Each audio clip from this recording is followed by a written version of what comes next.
What is illegal but completely moral? Disclosure of confidential information in the public interest. It's sad how quickly we've forgotten people who have thrown away their careers and often risked their lives to share confidential information that's exposed wrongdoing. And then we make a movie about it, appreciate how well written the movie was and how someone should do something about how fucked up the government is only to get back to our usual lives like nothing has changed. Pirating content that has been abandoned and can't even be purchased anymore. For example, an out-of-print book, or a game that isn't sold anymore. Or pirating content that you bought. So say I own a copy of A Knight's Tale on DVD and I wanted it for an airplane ride, so I pirated the file from torrent to my computer. I don't see anything wrong with that. Buying booze on Sunday. Sorry, I live on the opposite side of the world. Why would that be illegal? Because religion mostly. In the city my mom used to live in, it was illegal to give rides to people at a bus stop. My mom stopped and gave a ride to a woman who was running to catch a bus and missed it.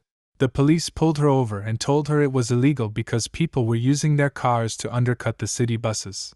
I'm not sure why it had to be a law. I get the safety aspect, but it seems like the whole purpose was to write tickets and keep people riding the city bus. That seems like something that either isn't an actual law or is targeted at cab companies, Uber, Lyft, etc. In any event, unless this happened a while ago, she should fight it because she'd probably win. Helping the homeless. Why is that illegal? It's illegal in my city because we have so many and they frequent the tourist areas. The local university recently did a study and found examples of people making more than $500 a day and found several that had homes and were making money panhandling. That was the end of that. The law was passed last year. There are meters and drop boxes you can put money into if you want to help feed the homeless. The money goes to the homeless shelters. If you get caught giving the homeless money, you will both go to jail. Well, there's a difference between giving money and giving food. There are cities where giving the homeless money is illegal because it can enable those people's bad habits. It should never be illegal to give a homeless person food that you bought yourself. There's not a reasonable argument for making giving food to them illegal other than, we don't like having them around. Buying a beer for a guy who lost an arm in Afghanistan. He's 18. That's so fucking stupid, young enough to risk your life and lose an arm, but not old enough to drink. My house rule: if you're old enough to die for your country, you're old enough to have a beer.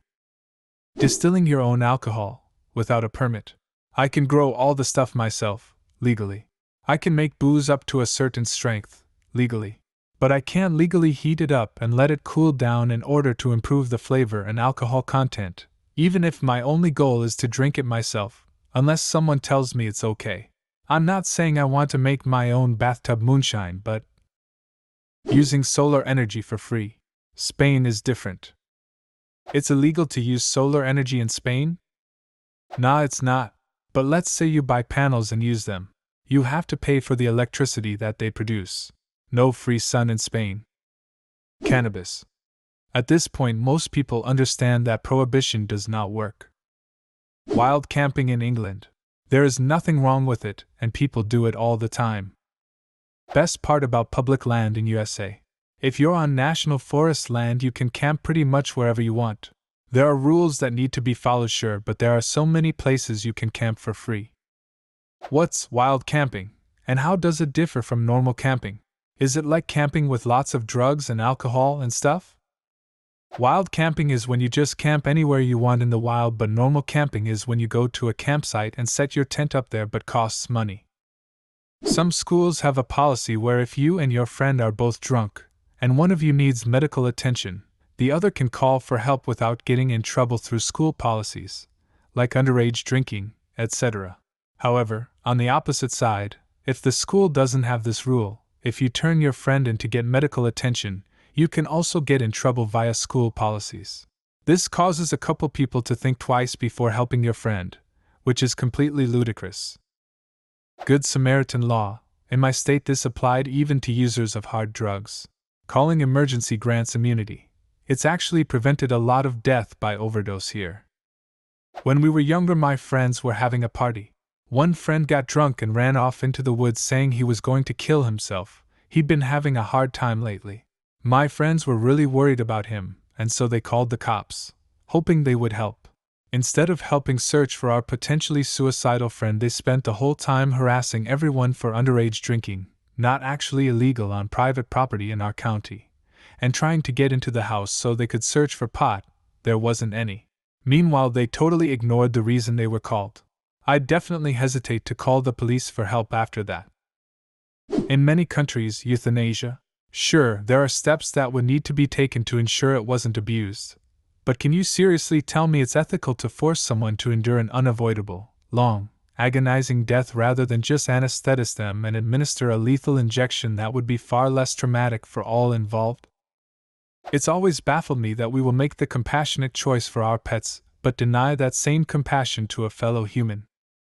Eating a Kinder Egg in the US. Because choking hazard on kids who just shove it all in their mouth. However, they don't care if you smuggle them into the US though. Planting vegetables in your front yard instead of growing grass. Collecting and storing rainwater. I once got a fine because I hadn't mowed the grass in the front yard in 4 weeks because I was on vacation. That wouldn't have been a problem if nobody was home, but since my mother was home, it's our obligation to keep the street tidy and beautiful. There's just a little problem. My mother is disabled. She couldn't mow the fucking grass.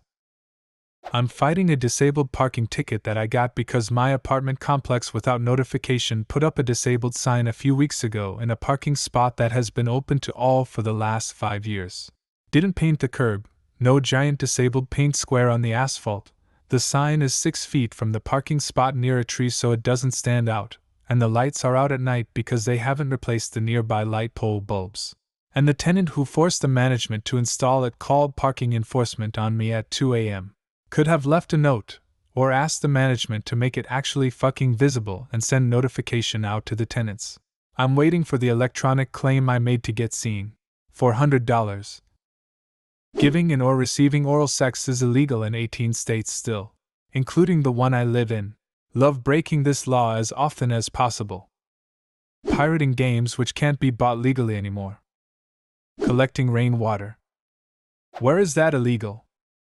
Live in Oregon and have worked with water experts, they do exist. Some of this comes from a public safety place, as drinking bad water can be dangerous, but most of it comes from concern for groundwater.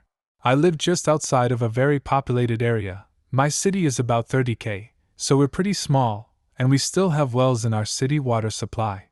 If you and your neighbors collect rainwater and it doesn't ever get to the ground, the wells won't stay full through the summer, or that's the argument anyway. Pissing against a tree. If you are in the wilderness, it's legal as long as are at least 200 feet from water. USA public lands. Not sure if it's a federal law, but you get a big fat charge and are on the sex offenders list. Hiring a prostitute. But if you film it, then you are just paying them to be in a Norpost, so it's legal again. Yes, prostitution is the only crime that becomes legal once you record evidence of it taking place. Finding the kid bullying your own kid, and beating him with a sack of oranges. Removing DRM from DVDs, music, etc. that you bought, so you can play it on devices you own. I buy a DVD while on holiday, it's region locked so I can't play it when I get home. But if I dare to try and remove that region locking on something that I own, I'm in the wrong. How about when we buy something, we can fucking use it? Similar thing, I would gladly pay for something like Netflix, if it meant I had access to the content. But in Spain I don't get that. I have to wait for shitty dubs of things months behind the rest of the world. I remember when Game of Thrones was on season 4 in English, we only just got season 2. So I pirate it. That's illegal, yet no legal method is offered to get it. Shooting or beating up a house intruder. No joke, people broke into houses, got beat up by the people living there, and then sued the house owners for monetary compensation. Smoking, or eating THC to alleviate pain. Pumping your own gas in New Jersey. What is illegal but completely moral? Leave a comment, and subscribe to the channel if you want to see more videos like this one.